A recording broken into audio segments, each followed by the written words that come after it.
ఇక్కడికి వచ్చిన అందరికీ నమస్కారం. ఇందాక చాలామంది హీరో గురించి కానీ డైరెక్టర్ గురించి కానీ చెప్పారు. హీరో మనసు చాలా మంచిది, మనిషి చాలా మంచోడు.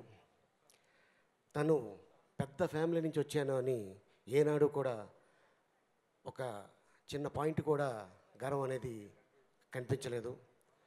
పెంపకం మరి హరికృష్ణ గారిది. మరి వారి పంపకం ఎలా ఉంటుందో మీ అందరికీ తెలుసు.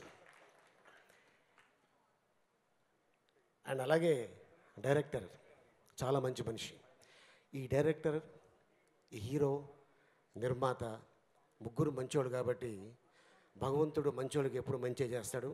అలాగే ఆడియన్స్ కూడా మంచి సినిమా అయితేనే థియేటర్కి వస్తారు. ఆ కోవలోనే ఈ ఇజం సినిమా.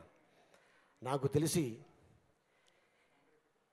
ఈడియట్ 3 అక్షరాలు, పోకిరి 3 అక్షరాలు, టెంపర్ 3 అక్షరాలు, ఇజం 3 అక్షరాలు, మొత్తం కలిపితే 12 అక్షరాలు.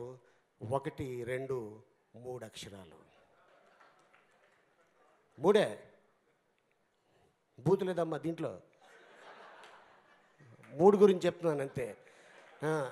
ఏదో ఇలా అంటున్నారు అలీ గారిని, మళ్ళీ లేనిది పోయింది వేసేస్తారేమో. నువ్వేమో నన్నే చూస్తున్నావు. మన హీరోయిన్ ఏమో ఏం అర్థం కావట్లేదు, అందరు నవ్వుతారు, అమ్మాయి మాత్రం ఇలా ఉంది. आपको समझ में नहीं आया ना? हाँ, ये फंक्शन के बाद मैं बोलता हूँ. అలాగే ఇది పెద్ద హిట్ అవ్వాలని భగవంతుని కోరుకుంటూ ఈ అవకాశం కల్పించిన పూరి గారికి, కళ్యాణ్ రామ్ గారికి ధన్యవాదాలు చెప్పుకుంటున్నాను. Thank you very much.